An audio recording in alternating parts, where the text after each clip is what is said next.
إن الحمد لله نحمده ونستعينه ونستغفره ونستهديه ونؤمن به ونتوكل عليه ونعوذ بالله من شرور أنفسنا ومن سيئات أعمالنا من يهده الله فلا مضل له ومن يضلل فلا هادي له ونشهد أن لا إله إلا الله وحده لا شريك له ونشهد أن محمدا عبده ورسوله يا أيها الذين آمنوا اتقوا الله حق تقاته ولا تموتن إلا وأنتم مسلمون يا أيها الناس اتقوا ربكم الذي خلقكم من نفس واحدة وخلق منها زوجها وبث منهما رجالا كثيرا ونساء واتقوا الله الذي تساءلون به والأرحام إن الله كان عليكم رقيبا يا أيها الذين آمنوا اتقوا الله وقولوا قولا سديدا يصلح لكم أعمالكم ويغفر لكم ذنوبكم ومن يطع الله ورسوله فقد فاز فوزا عظيما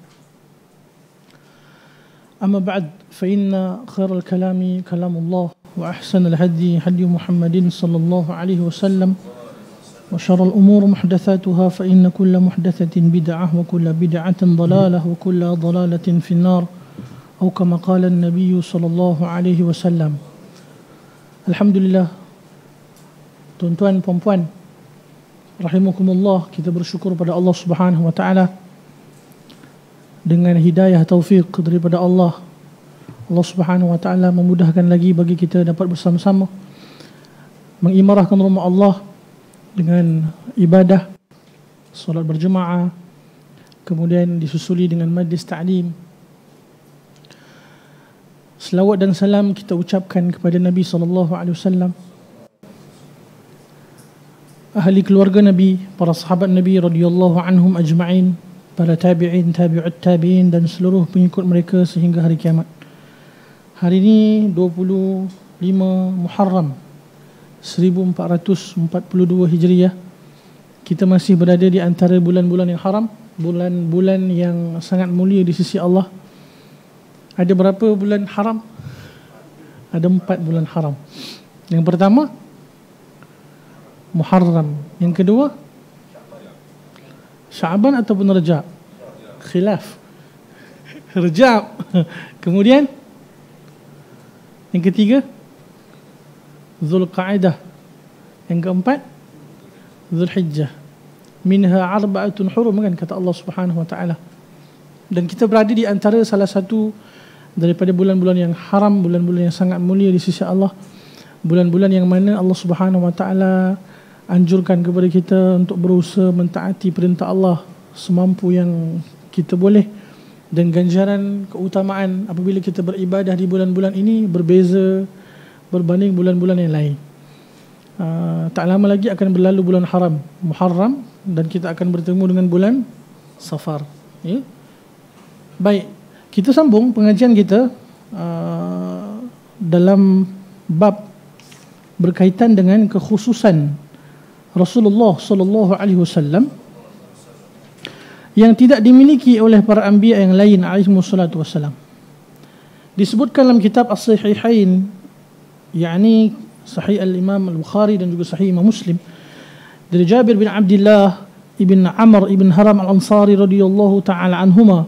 Ia menceritakan bahawa Rasulullah sallallahu alaihi wasallam bersabda, "U'titu khamsan lam yu'tahunna ahadun minal anbiya qabli. Nusirtu birra'bi masirata shahr wa ju'ilat liya al-ardu masjidan wa tahura. Fa ayyuma rajulin min ummati adrakathu as-salah falyusalli wa uhillat liya al-ghanaim wa lam tahilla li ahadin qabli. وأعطيت الشفاعة وكان النبي يبعث إلى قومه خاصة وبعثت إلى الناس عامة."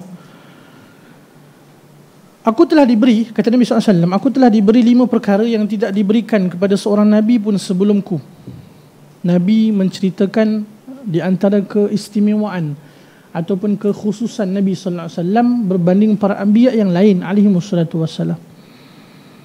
Yang pertama, aku ditolong dengan rasa takut yang menghinggapi musuh-musuhku dari jarak sebulan perjalanan. Masya Allah. Yang kedua, bumi ini dijadikan bagiku sebagai tempat sujud dan alat bersuci. maka di mana sahaja seseorang dari umatku mendapati waktu salat telah tiba, hendaklah dia mengerjakannya. Yang ketiga, dihalalkan bagiku harta rampasan perang yang belum pernah dihalalkan bagi seorang nabi pun sebelumku. Muka surat 366. 366.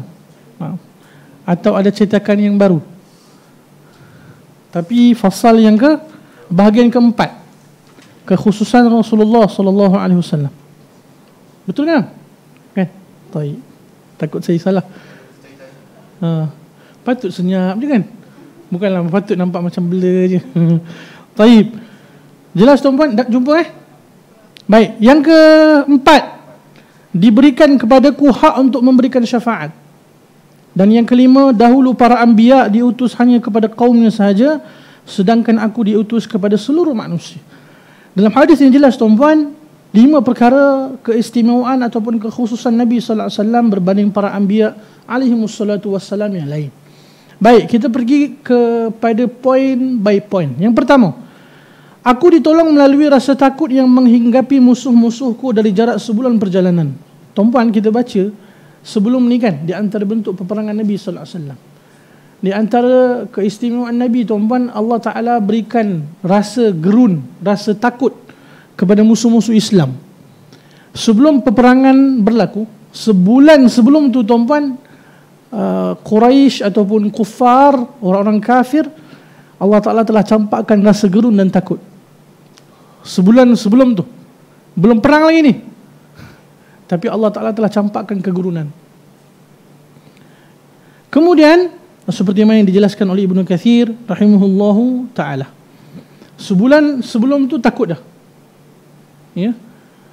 Apatah lagi tuan-tuan rahmati Allah, Nabi SAW dan juga para sahabat Nabi, kesemua mereka apabila mereka menyertai peperangan, apa yang mereka nambakan? Syahid di jalan Allah. Sama ada 2 perkara kan kalau pergi perang ni, sama ada syahid ataupun menang. Sama ada syahid ataupun menang. Dan apabila mereka kembali dalam keadaan memperolehi kemenangan tuan-puan, pada masa yang sama disertai rasa sedih. Sebab apa? Belum memperolehi syahid. Kalau tuan-puan lihat video-video yang menggambarkan peperangan dahulu tuan-puan, walaupun itu di antara bentuk gambaran-gambaran lah, tapi ada gambaran-gambaran yang sahih. Kalau peperangan zaman dulu yang akan mendahului peperangan tu, dia bukan terus perang macam ni tuan-tuan, bukan terus berperang. Dia akan mendahulukan beberapa ketua-ketua dulu, 2-3 orang ketua, 3 orang, jumpa 3 orang ni, satu one by one tuan-puan. Setelah tu baru pengikut yang lain, peperangan. Dan yang dihadapkan siapa? Mereka yang ketua-ketua ni. Maknanya apa? Ketua-ketua bukan tunggu kat belakang, bukan yang kita kata tentera-tentera yang kecil yang di depan. Tak, yang ketua-ketua depan. Mereka yang akan mendahului pengikut mereka yang lain. Dan bezanya kaum muslimin dengan kufar ni tuan-puan, mereka mendambakan syahid di jalan Allah Subhanahu wa taala. Apabila mereka belum dapat syahid, mereka akan rasa sedih. Ya? Mereka akan rasa sedih. Itu yang pertama. Kemudian yang kedua, kemudian dijelaskan juga Ibnu Katsir kat sini tuan-puan, disebutkan dalam hadis yang diriwayatkan Imam Muslim, tatkala turunnya Nabi Isa AS ke bumi, bahawa tidak ada seorang kafir pun yang akan mendapati nafas beliau, melainkan pasti akan mati. Tuan-puan, walaupun dalam keadaan kita nampak, oh subhanallah, itu pun di antara kehebatan, keistimewaan. Cuma Nabi Isa AS turun dalam keadaan menjadi siapa? Di antara umat Nabi SAW. Ya, kita mukmin muslim ahlus sunnah wal jamaah, kita beriman bahawa Nabi Isa AS belum mati, diangkat ke langit, dan akan turun ketika mana akhir zaman, sebelum berlakunya peristiwa hari kiamat. Dan Allah Subhanahu wa taala telah menentukan bahawa yang akan membunuh Dajjal siapa? Nabi Isa AS. Dajjal tak akan mati melainkan dengan lembing ataupun tombak yang dilontarkan oleh Nabi Isa AS. Nabi SAW telah sebut dalam hadis Nabi SAW. Ya. Walaupun kita kata hebatnya tuan-puan ni Nabi Isa AS dalam banyak keistimewaan, tapi ia turun sebagai di antara salah satu umat Nabi SAW yang berkewajipan untuk menjalani syariat Nabi SAW. Sebab tu kalau kita baca hadis Nabi SAW berkaitan akhir zaman, tatkala turunnya Nabi Isa AS, ketika itu Imam Mahdi hendak mengimamkan kaum muslimin. Turunnya Nabi Isa AS, Imam Mahdi nak mempersilakan Nabi Isa AS untuk menjadi imam. Tapi Nabi Isa silakan siapa? Imam Mahdi. Sebab apa ketika itu Nabi Isa merupakan di antara umat Nabi SAW. Ya. Baik. Kemudian sabda Nabi SAW, dijadikan bagiku bumi ini sebagai tempat sujud dan alat bersuci. Seperti mana yang disebutkan oleh Imam Ahmad dalam musnadnya, sesungguhnya orang-orang sebelum kita tak boleh salat di rumah. Mereka wajib mengerjakannya di tempat-tempat ibadah mereka. Kita hari ini tak semestinya kena pergi masjid ataupun surau. Dekat rumah pun boleh. RNR pun boleh. Di padang pun boleh. Mana-mana yang kita kata tempat yang selain yang diharamkan untuk solat, boleh. Tempat-tempat yang tak boleh solat kat mana? Tandas lah. Tandas tak boleh, tandas bukan tempat solat. Hatta tuan-puan, tempat-tempat ibadah kufar pun kita boleh solat. Tapi janganlah pula tiba-tiba nak pergi solat kat situ. Fitnah. Sahaja kan contoh. Tak kena lah. Itu tak bijak. Ya? Tak ada masalah. Baik. Kemudian alat bersuci maksudnya apa tuan-puan? Umat Nabi SAW ni tak ada kelepasan untuk mereka tinggalkan salat. Apatah lagi lelaki. Tak ada alasan tak boleh salat. Perempuan ada uzur syar'i. Lelaki, apa juga keadaan mereka, tak ada alasan untuk tinggalkan salat. Tak ada air. Baru ni tak ada air tuan-puan. Tak ada masalah. Boleh pergi KL. Contoh kan. Air boleh kita dapati. Hatta kalau tak ada air langsung pun tuan-puan, tak ada masalah, boleh bertayamum. Tak ada masalah. Sakit macam mana pun, melainkan kita hilang akal ataupun tak sedarkan diri, tak ada masalah. Tapi tak ada alasan untuk kita tidak meninggalkan, tidak alasan untuk kita tinggalkan salat. Dan salat ni tuan-puan merupakan di antara perkara yang sangat besar. Jangan sekali-kali kita remehkan salat. Nabi SAW, hadirin, tatkala Nabi SAW dalam keadaan gering, nazak, sehingga mana Nabi SAW tak mampu nak mengimamkan salat, sedar-sedar Nabi kata apa tuan-puan? Dah salat belum? Dah salat belum? Nak ceritanya tuan-puan, betapa Nabi SAW sangat menjaga salat, sangat menekankan kefarduan salat. Jangan remehkan salat. Kita suami-suami khasnya, jangan kita anggap salat ni satu perkara yang kecil. Didik anak isteri kita untuk sama-sama mengerjakan salat. Daripada kecil kena didik. Apatah lagi kalau lelaki salat berjemaah dekat masjid dan surau. Cuma sekarang kalau tak boleh, tak nak buat macam mana. Tapi kalau dah boleh nanti, didik anak-anak kita. Dan surau tuan-puan, sebaiknya kita kena mesra kanak-kanak, seperti mana zaman Nabi SAW. Apa di antara dalil masjid Nabi itu mesra kanak-kanak? Nabi SAW imam tuan-puan ya. Tatkala Nabi SAW imam, cucu-cucu Nabi main di belakang Nabi. Nak ceritanya Nabi ada halau tak? Para sahabat ada halau tak? Kanak-kanak? Tak ada.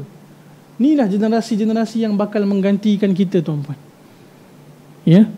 Rumah kita jangan biarkan seperti mana kubur. Maksudnya apa? Kubur bukan tempat ibadah. Kena hidupkan dengan salat. Anak isteri kita didik daripada kecil. InsyaAllah daripada kecil kita didik, lama-lama dia takkan tinggal salat tuan-puan. Bahkan jauh macam mana pun kita katakan lalai ke, jauh daripada perintah Allah, tapi jika kita bekalkan dengan salat tuan-puan, insya-Allah akan kembali. Akan kembali satu masa nanti. Tapi kalau dah tinggalkan salat tuan-puan, bermula dengan satu perkara yang ditinggalkan, salat. Tinggal salat habis. Tak jelas memang. Saya pun rasa tak jelas. Dahlah suara pun tak kuat kan. Puan-puan jelas Baik. Salat ni tu penting sangat tuan-puan. Penting sangat. Anak-anak kita, anak isteri kita, jangan biarkan mereka tak salat. Kena salat. Suami ni bertanggungjawab, anak isteri dia di bawah tanggungjawab dia. Hatta tuan-puan, kita boleh boikot isteri kita kalau mereka tak nak salat. Tapi jangan pula kalau kita boikot isteri kita boikot kita pun lemah. Faham tak? Kena ada izzah kan. Didik isteri kita, tuan-puan. Sebab tu kadang orang kata, kalau nak cari isteri, contoh saya bagi contoh, carilah isteri yang jauh dari perintah Allah, didiklah. Tuan-puan ingat senang ke nak didik? Ingat senang nak didik? Bukan mudah, tuan-puan. Kita tak kata mustahil, tak. Boleh didik, tapi bukan tak semudah tu. Nak didik, tutup aurat sebagai contoh. Ingat mudah ke? Alhamdulillah Allah berikan kita rezeki, tuan-puan. Kalau Allah bagi kita memang calon isteri kita memang dah tutup aurat, dah jaga solat, Allah, satu bentuk keringanan tu. Hadirin, solat ni penyeri ataupun kalau kita katakan memang tiang dalam rumah tangga. Anak menantu kita kalau dah mendirikan rumah tangga, tuan-puan, jangan biarkan mereka hidup berdikari seperti mana umum di kalangan masyarakat. Maksudnya apa? Bukan kita campur tangan urusan mereka, tak.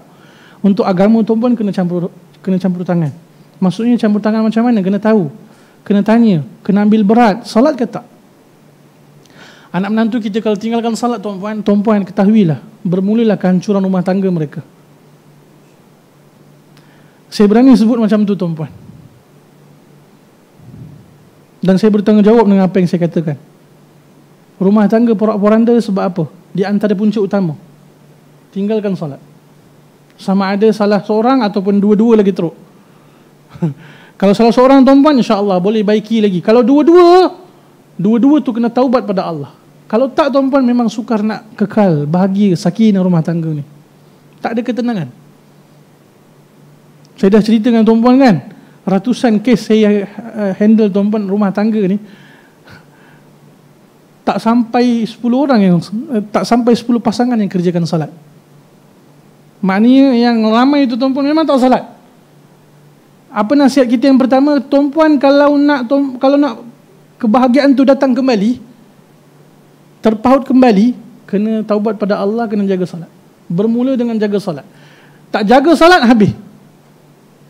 Sia-sia je. Hadirin, penting salat ni. Anak-anak kita pun daripada kecil, tuan-puan, kecil-kecil macam ni kita boleh marah dia tak salat. Kecil-kecil macam ni boleh lagi, tuan-puan. Tapi kalau besar-besar macam ni, nak marah, susah. Tapi kalau daripada kecil macam ni, tuan-puan, kita didik, Masya Allah, Allah akan mudahkan. Alangkah beruntungnya ataupun alangkah gembiranya kita tak kala kita memiliki zuriat-zuriat yang saleh dan salihah yang mendoakan kita, tuan-puan. Tuan-puan tak gembira ke? Anak-anak boleh doakan kita, anak-anak boleh membaca Al-Quran dengan baik. Itu semua sama akhirat kita, tuan-puan. Jangan semata-mata dunia sahaja. Seperti mana umum di kalangan masyarakat kita yang mementingkan urusan ataupun ilmu berkaitan dunia saja. Yang penting skor kena cemerlang. Contoh kan, skor kena cemerlang. Mengaji ke salat tu tak apalah, la ilaha illallah. Tuan-puan, skor tu kena cemerlang lah. Cuma lebih-lebih lagi kena cemerlang apa? Salatnya kena cemerlang, Qurannya kena cemerlang. Kalau skor excellent, tuan-puan, tapi salat problem, Quran problem, na'udzubillah, rosak, na'udzubillah. Sebab tu kena tekankan perkara ni. Ya, salat ni sangat penting, tuan-puan rahmati Allah. Tak ada alasan untuk kita tak salat. Ya, baik. Begitu juga anak-anak perempuan kita didik, isteri kita didik. Jangan sengaja menangguh-nangguhkan salat. Kena belajar ilmu berkaitan dengan haid, berkaitan dengan nifas. Dia ilmu bukan kalau isteri kita tak boleh ataupun tak berkemampuan belajar, suami-suami kena belajar. Kenapa? Kena sampaikan kepada isteri sampaikan kepada anak-anak perempuan kita. Dah sampai waktu kita dah suci, tuan-puan, kena segera mandi salat. Jangan sengaja esok lah, So saya pun ada pengalaman mengajar sekolah menengah tuan-tuan. Ni dia antara masalah. Kalau memang pengalamannya kalau setelah mandi ada darah balik, tu tak ada masalah lah. Tak sengaja kan. Ni sengaja. Tak apalah, halang-halang lah. Esoklah baru mandi, kemudian salat. Sedangkan dah suci bila? Hari ni maghrib suci dah. Mungkin asar dah suci dah. So berapa salat ditinggalkan tuan-tuan? Na'udzubillah. Ya. Baik, selanjutnya diberikan, setelah tu dihalalkan kepada Nabi, kepadaku harta rampasan perang. Apabila para Nabi alaihissalam sebelum baginda SAW mendapatkan harta rampasan perang, mereka mengeluarkan sebahagiannya lalu meletakkannya di suatu tempat, kemudian turunlah api dari langit dan membakarnya.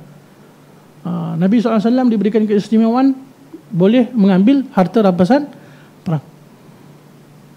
Kemudian diberikan kepadaku hak untuk memberikan syafaat. Tuan-tuan rahmati Allah, kalau kita tadabbur ayatul kursi, Allah Subhanahu wa taala berfirman, "Man dzalladzi yashfa'u 'indahu illa biiznih." Kan? Siapakah yang boleh memberikan syafaat tanpa izin daripada Allah? Di antara hamba Allah yang Allah berikan keistimewaan boleh memberikan syafaat siapa? Nabi sallallahu alaihi wasallam. Sebab itu tuan-tuan, macam mana nak dapatkan syafaat Nabi? Syafaat Nabi ni berbentuk apa? Doa, bantuan daripada Nabi SAW, doa pada Allah Ta'ala, Allah Ta'ala selamatkan kita. Ya, kena banyakkan selawat. Kemudian apa tuan-tuan? Tuan-tuan kena hafal doa setelah azan. Doa setelah azan. Nabi SAW sebut dalam hadis yang sahih, barang siapa yang menjawab azan, kemudian membaca doa al-wasilah, Allahumma rabb hadhihi ad-da'wati at-tammah was-salati al-qa'imah ati Muhammadanil wasilata wal fadilah wa ba'athhu maqaman mahmudan alladhi wa'adtah. Nabi SAW kata wajib bagi mereka syafaatku. So kena hafal tuan-tuan. Tak boleh hafal, baca. Tak boleh baca, belajar. Tak ada alasan tak boleh belajar. Hari ni tuan-tuan, kita kata kita tak boleh baca Al-Quran. Tak ada alasan tak boleh baca Al-Quran kini. Berapa banyak guru-guru Al-Quran. Malu nak belajar ramai-ramai, yang free tuan-tuan, bayar. Berapa ramai anak-anak muda kita memang takhasus Quran. Ya, yang kita katakan boleh mengajar Quran, panggil ke rumah kita, ajar kita, isteri kita, anak-anak kita. Kalau malu ramai-ramai lah. Kat surau memang ada pengajian Quran kan, tapi kadang orang malu. Nak malu baca depan orang tuan-tuan, panggil guru ke rumah, ajar anak isteri kita, panggil ustazah. Untuk isteri kita panggil ustazah, anak-anak kita panggil ustaz-ustazah ke. Tak ada alasan, kita sendiri kena belajar tuan-tuan. Tak ada alasan saya tak boleh baca Quran ustaz. La, belajar. Wajib belajar tuan-tuan. Ya. Baik. Semoga Allah Taala memberikan kita peluang memperolehi syafaat Nabi sallallahu alaihi wasallam. Kemudian ada beberapa syarah dekat bawah tu tuan-tuan, tuan-tuan boleh baca. Ya, di antara bentuk syafaat Nabi sallallahu alaihi wasallam.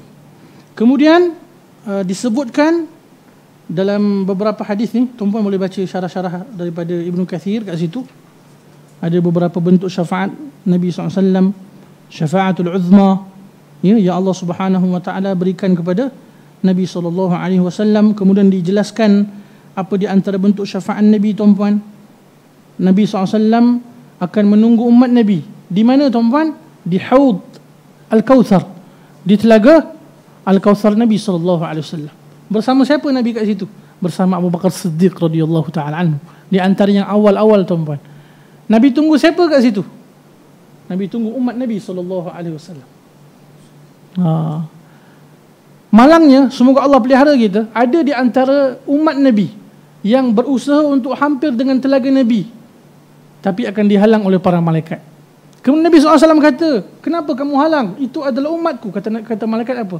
Kamu tidak tahu apa yang mereka lakukan setelah peninggalanmu. Apa dijelaskan oleh para ulama? Barang siapa yang berusaha untuk tidak mengikuti sunnah Nabi SAW dalam kehidupan dia, praktik sunnah Nabi SAW dalam kehidupan dia, maka itu di antara mereka yang terhalang daripada minum telaga Al-Kautsar Nabi SAW. Tuan-tuan, di mahsyar nanti, kalau kita baca hadis-hadis Nabi berkaitan mahsyar, panas terik tuan-tuan, terlalu haus, perjalanan yang sangat panjang. Bayangkan matahari atas kepala. Kan? Terlalu haus tuan-tuan. Maka bagi siapa yang Allah berikan rezeki, semua Allah berikan kita semua rezeki, minum seteguk air daripada telaga Kautsar Nabi SAW, tidak akan haus untuk selama-lamanya. Tuan-tuan, siapa dapat minum tu sebenarnya secara tak langsung merupakan siapa? Ahli syurga Allah Subhanahu Wa Taala. Ada para ulama khilaf di mana letaknya telaga Al-Kautsar Nabi SAW. Ada di antara mereka menyatakan bahawa telaga Al-Kautsar tu dekat mana? Sebelum titian sirat. Ada di antara para ulama juga katakan setelah titian sirat. Tapi yang paling penting adalah setiap daripada kita akan melalui apa? Neraka Allah Subhanahu Wa Taala. Kenapa tuan-tuan? Setiap daripada kita akan melalui titian sirat. Di bawah sirat apa? Neraka Allah Subhanahu Wa Taala. Ketika itu tuan-tuan, siapa yang boleh selamatkan kita? Rasulullah SAW. Kita sendiri, amal kita tuan-tuan. Anak isteri kita, suami kita boleh bantu tak ketika itu? Boleh bantu kita? Sedia nak bantu tak? Mana boleh? Ada nak bantu? Tak boleh tuan-tuan. Masing-masing risau dengan keadaan masing-masing. Nafsi. Dekat dunia ni, kita sayang keluarga kita tuan-tuan, pesan, nasihat mereka. Kena bagi tahu, wahai isteriku, wahai anak-anakku, kita masing-masing kena beramal. Akan sampai satu masa, ayah pun tak boleh selamatkan kamu, ibu pun tak boleh selamatkan kamu, abang pun tak boleh selamatkan kamu. Bagi tahu isteri kita tuan-tuan perempuan. Bagi tahu suami kita, abang pun tak boleh selamatkan saya pun tak boleh selamatkan abang. Masing-masing akan risau keadaan masing-masing tuan-tuan. Allah Ta'ala kata apa? Yauma yafirrul mar'u min akhihi. Pada hari itu akan lari manusia daripada siapa? Daripada saudara-saudaranya. Wa ummihi wa abi, akan lari daripada siapa tuan-tuan? Lari daripada ibunya, lari daripada ayahnya. Wa sahibatihi wa akhi, akan lari daripada sahabat-sahabatnya, akan lari daripada saudara-saudaranya. Masing-masing risau keadaan masing-masing. Kena masing-masing beramal tuan-tuan. Kadang orang kata apa? Salah faham orang hari ni tuan-tuan, umat hari ni. Ada anak kan, hantar belajar tahfiz. Cukuplah aku ada anak yang soleh, doa untuk aku kan, contoh. Dia sendiri macam mana? Tak apalah, dah ada anak hafal Quran, boleh doa. Amboi, macam tu mudah ya? La ilaha illallah. Masing-masing tuan-tuan. Walaupun tanpa kita menafikan syafaat anak yang soleh, mendoakan untuk mak ayah, istighfar anak-anak, tapi adakah kita nak faham seperti mana kefahaman demikian? Mana boleh macam tu? Ya? Sama juga keadaan anak-anak tersebut. Aku ada mak ayah saleh-saleh, alhamdulillah. Aku tak perlulah. Nanti mereka pasti akan selamatkan aku. Na'udzubillah. Hadirin, ingatkan anak isteri kita, keluarga kita. Kita sayang mereka tuan-puan, bukan sekadar kita pentingkan ataupun berikan mereka bekalan berbentuk fizikal semata-mata tuan-puan. Tapi iman, amal saleh kita kena bekalkan. Ketaatan kepada perintah-perintah Allah. Tuan-puan rahmati Allah, ramai hari ini. Jangan ingat muda-muda ni kita panjang umur. Berapa ramai orang muda-muda kembali pada Allah. Kadang tuan-puan, atok tu lebih panjang umur berbanding cucu. Kadang atok tu ataupun lebih panjang umur berbanding cicit. Cicit pergi dulu, cucu pergi dulu tuan-puan. Atok nenek masih hidup. Sekarang ni lagi tuan-puan, depan mata kita berapa ramai orang muda-muda terlebih dahulu dijemput Allah Subhanahu Wa Taala. Kadang kalau kita muhasabah, kematian ni tuan-puan bila-bila masa saja. Apatah lagi di akhir zaman ni, kata Nabi SAW, min asyratus sa'a ay ya'tiyal maut fuja'ah. Di antara tanda-tanda hari kiamat, datangnya kematian dalam keadaan tiba-tiba, terkejut. Tuan-puan, berapa ramai? Baru ni, subhanallah, Allahumma khtim lana bihusnil khatimah. Tuan-puan, dekat masjid Bandar Seri Putra, kawan saya ada jemaah dekat situ, ada imam kat situ. Tuan-puan, baru ni ada jemaah, salah seorang jemaah, rakaat kedua ataupun rakaat ketiga, meninggal dunia, rakaat ketiga. Meninggal dunia semasa mengerjakan salat. Allahu Akbar. Tuan-puan, bentuk-bentuk kematian macam ni yang kita impikan. Sebab tu kita tidak dianjurkan pergi ke tempat-tempat yang lara tuan-puan. Pergi ke tempat-tempat yang jauh daripada perintah-perintah Allah. Kenapa tuan-puan kita risau? Tak kali itu Allah Ta'ala cabut nyawa. Na'udzubillah.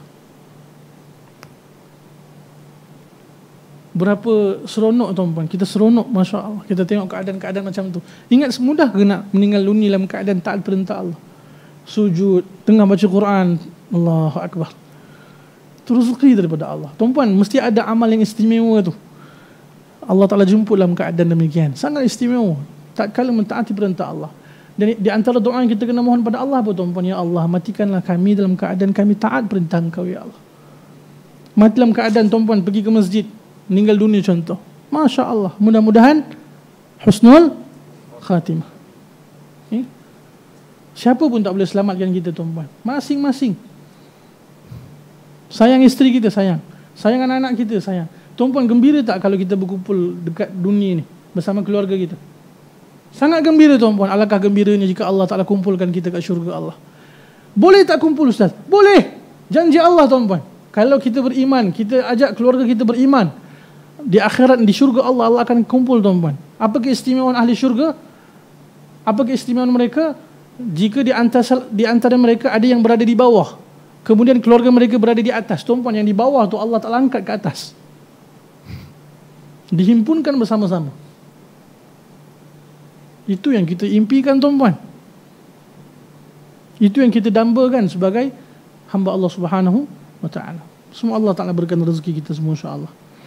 Baik. Kemudian itu di antara bentuk syarah-syarah daripada Al-Hafiz Ibn Kathir berkaitan dengan syafaat Nabi sallallahu alaihi wasallam.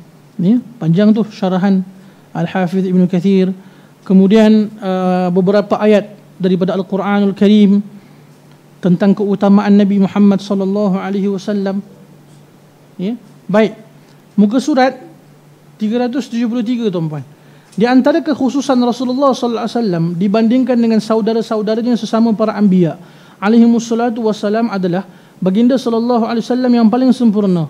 Baginda sallallahu alaihi wasallam merupakan penghulu mereka, sayyidul anbiya'i wal mursalin, penghulu, ketua para nabi dan rasul, khatib dan imam mereka, serta khatamul anbiya'i wal mursalin, penutup para nabi dan rasul. Setelah Nabi sallallahu alaihi wasallam tak ada nabi dan rasul lah tuan-puan, melainkan nabi-nabi yang palsu. Ya. Hebatnya Malaysia pun ada rasul Melayu. Nauzubillah. Ada pengikut tak tuan-puan? Ada pengikut kan? Ayah Pin punya setara macam tu tuan-puan, ada pengikut tak? Ada. Umumnya mengapa ada pengikut tu? Umumnya yang mengikutinya tuan-puan semua nak mudah. Betul tak? Tuan-puan rahmati Allah, dekat dunia ni nak menjadi di antara hamba Allah, nak masuk syurga bukan mudah tuan-puan. Nak masuk syurga Allah ni mudah tak? Tak mudah tuan-puan. Dekat dunia kena tekan nafsu ni. Dekat dunia kena jaga salat. Dekat dunia tak boleh buat suka-suka, ikut keinginan syahwat. Tak boleh. Ingat mudah ke nak masuk syurga Allah? Susah tuan-puan. Kena bangun malam, subuh, azan berkumandang, kena bangun. Kan? Kena taat perintah Allah. Kena jauh daripada perkara-perkara yang haram. Ingat mudah ke tuan-puan? Syahwat tak suka tau. Syahwat bangun solat subuh ke tidur? Mana syahwat suka? Tidurlah tuan-puan. Puasa ke makan? Makanlah. Syahwat suka syahwat. Berseronok ke? Tarbiyah nafsu. Mana syahwat suka? Berseronoklah. Sebab tu kata Nabi SAW dalam hadis Imam Muslim, ad-dunya sijnul mu'min wa jannatul kafir. Dunia ni penjara bagi orang beriman pada Allah dan syurga bagi orang kafir. Tuan-puan, orang tak beriman ni apa saja dia buat. Apa sahaja dia nak buat, dia buat. Sebab apa? Dekat dunia merupakan syurga bagi mereka. Ya? Itu kita kena faham. Tuan-puan rasa mudah dapat taat perintah Allah ni tuan-puan, sebab apa tuan-puan? Sebab Allah mudahkan kita. Allah Ta'ala mudahkan bagi kita. Sebab itu kita rasa ringan, rasa mudah. Sampai suatu tahap kalau kita tinggal perintah Allah tuan-puan, kita rasa tak senang. Itu sebab apa? Sebab Allah mudahkan bagi kita. Apa di antara doa yang kita kena mohon pada Allah Subhanahu wa Ta'ala? Allahumma a'inni ala zikrika wa syukrika wa husni ibadatik. Ya Allah, bantulah hamba ya Allah. Tolong hamba ya Allah. Tuan-puan, kita kena mohon pertolongan daripada Allah. Tuan-puan dapat datang ke rumah Allah ni sebab siapa? Sebab Allah tolong kita. Allah mudahkan bagi kita. Tak bergerak kaki kita, tuan-puan. La haula wala quwata illa billah. Semua hidayah, bantuan, taufik daripada Allah Subhanahu wa taala. Bahkan para anbiya, Nabi pun melainkan dia telah berjanji. Tidak seorang Nabi pun melainkan dia telah berjanji bahawa apabila Nabi sallallahu alaihi wasallam diutus ketika Nabi tersebut masih hidup, maka ia wajib beriman kepada baginda sallallahu alaihi wasallam dan wajib membelanya. Bahkan para anbiya diwajibkan mengambil perjanjian itu atas umatnya. Allah Subhanahu wa taala berfirman dalam surah Ali Imran ayat 81, A'udzubillahi minasyaitonir rajim. Wa idz akhadallahu mitsaqan nabiyyin lama ataitukum min kitabin wa hikmah ثم جاءكم رسول مصدق لما معكم لتؤمنن به ولتنصرنه قال أأقررتم وأخذتم على ذلكم إصري قالوا أقررنا قال فاشهدوا وأنا معكم من الشاهدين. Dan ingatlah ketika Allah mengambil perjanjian dari para anbiya. Sungguh apa sahaja yang aku berikan kepada kamu berupa kitab dan hikmah, kemudian datang kepada kamu seorang rasul yang membenarkan apa yang ada padamu, nescaya kamu akan bersungguh-sungguh beriman kepadanya dan menolongnya. Allah Subhanahu wa taala berfirman, apakah kamu mengakui dan menerima perjanjianku terhadap yang demikian itu? Mereka menjawab, kami mengakui. Allah Subhanahu wa taala berfirman, kalau begitu saksikanlah wahai para anbiya dan aku menjadi saksi pula bersama kamu. Tuan-tuan, kita dengar ataupun baca hadis Nabi SAW. Di antara apa yang Nabi SAW sebutkan tatkala sebelum Nabi wafat, apa kata Nabi, tuan-puan? Kalian bersaksilah. Maksudnya apa? Kalian bersaksilah. Adakah aku telah menyampaikan? Kan? Itu di antara bentuk sabda Nabi SAW kepada para sahabat. Adakah aku telah menyampaikan? Bersaksilah, aku telah menyampaikan. Ya. Dan keistimewaan Nabi SAW, tuan-puan, Nabi akan menjadi saksi kepada para anbiya yang terdahulu. Seluruh para anbiya, manhaj dakwah mereka sama, tuan-puan. Metod dakwah mereka sama, iaitu mengajak manusia untuk menyembah, mentauhidkan Allah, menjauhkan daripada segala perkara-perkara yang mensyirikkan Allah Subhanahu wa taala. Ani abudullah wajtanibut taghut. Seluruh para anbiya mengajak manusia sembahannya pada Allah dan menjauhi perkara-perkara taghut. Apa taghut, tuan-puan? Sembahan-sembahan selain daripada Allah. Semua sama para anbiya. Ya, baik. Kemudian apa lagi disebutkan oleh Ibnu Katsir rahimahullah.